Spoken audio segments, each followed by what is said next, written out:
15 शाबान भी है और इस रात को मेरे नबी की सुबह को रोज़ा रखते थे और उस रोज़े की फजीलत ये इरशाद फरमाई कि 15 शाबान का रोज़ा पिछली 15 से इस 15 के दरमियान जितने गुनाह होते हैं सब की माफ़ी करवा देते। एक दिन का रोज़ा सारे पूरे साल के गुनाह माफ़ फरमा देते। दूसरा 15 शाबान में अल्लाह के यहाँ तो सब कुछ मौजूद है, लिखा हुआ है, लेकिन जैसे गवर्नमेंट बजट पेश करती ना पूरे साल में ये होगा ये होगा ये होगा ये होगा, चीज़ों के रेट और बाकी सारी चीज़ों का ऐलान होता है, इसी तरह मेरा अल्लाह इस रात पूरे साल का ऐलान फरमाता है कि फरिश्तों की तरफ से फरिश्ते पूरा सुना देते हैं कि इस साल में क्या होगा, कहाँ बारिश होगी कहाँ नहीं होगी, कहाँ अमन है कहाँ जंग है, कहाँ बीमारी है कहाँ सेहत,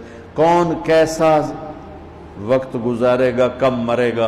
कितने लोग हैं जिनके नाम ऐलान कर दिए जाते हैं कि ये इस साल मर जाएंगे, ऊपर उनके नाम का पत्ता उस पर निशान लग जाता है कि ये मुर्दों की सफ़ में है। वो नीचे हेरा फेरी कर रहा है, नीचे वो चोरी कर रहा है, डाके मार रहा है, रिश्वत ले रहा है और क्या कुछ कर रहा है, ऊपर उसका नाम मुर्दों में है और फरिश्ते उस पर मुस्कुराते हैं, कैसा बेवकूफ़ है, ऊपर मुर्दों में लिखा जा चुका है, नीचे ये बेईमानी कर रहा है, बदमाशी कर रहा है। तो अल्लाह के खुसूसी पैकेज में जुमा की रात है कि ये रात बाकी रातों से अफजल है और ईद उल फितर की रात है। इस रात भी अल्लाह ताला की बख्शिश और माफ़ी के ऐलान होते हैं। बड़ी ईद की रात है, उसमें भी अल्लाह की माफ़ी के ऐलान होते हैं। और ये 15 शाबान की रात है कि इसमें अल्लाह के नबी ने फरमाया कि अल्लाह ताला अपने बंदों पे नज़र फरमाता है। और बनु कल्ब, ये एक कबीला था, कल्ब, बनु कल्ब, उनके पास जानवर बहुत थे, जानवरों में भेड़ें बहुत ज़्यादा थीं। तो अल्लाह के नबी ने मिसालन फरमाया कि जितने बनु कल्ब की भेड़ों के जिस्म पर बाल हैं इतने लोगों की अल्लाह बख्शिश फरमाता है। उन भेड़ां दे वाल कौन गिने, एक दे गिनन बह जाओ तो पूरा महीना लग जाए। तो उनकी लाखों भेड़ें और हर भेड़ के जिस्म पर करोड़ों बाल। तो मेरे नबी ने मिसाल के तौर पर ये इरशाद फरमाया, ये एक मिसाल है कि अल्लाह बेहिसाब लोगों की माफ़ी का ऐलान फरमाता है। तो आप फरमाते थे कि मैं रोज़ा रखता हूँ इसलिए कि जब मेरी मौत का ऊपर ऐलान हो रहा हो तो मैं रोज़े के साथ, मैं जब मेरा नाम जिंदों से कट के और आगे जाने वालों में लिख दिया जाए तो फिर मैं रोज़े की हालत में हूँ।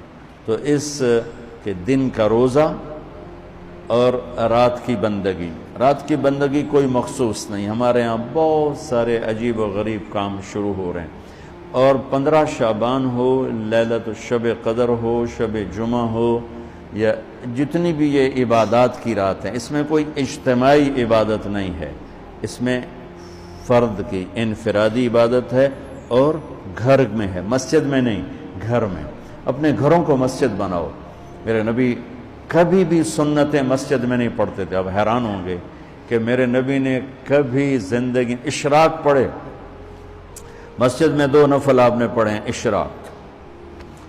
इसके अलावा आप सुन्नतें घर से पढ़ के आते थे और नवाफिल घर जाके पढ़ते थे। तो ये नफली बंदगी की रात है भाइयों। तो इस रात में इनफरादी इबादत है, कोई इज्तिमाई नहीं, आओ भाई सलात तस्बीह पढ़ें और आप इकट्ठे बैठ के ज़िक्र करें अकेला। और फिर इसमें बेहतरीन बंदगी है तौबा करना और दुआ करना, बेहतरीन बंदगी।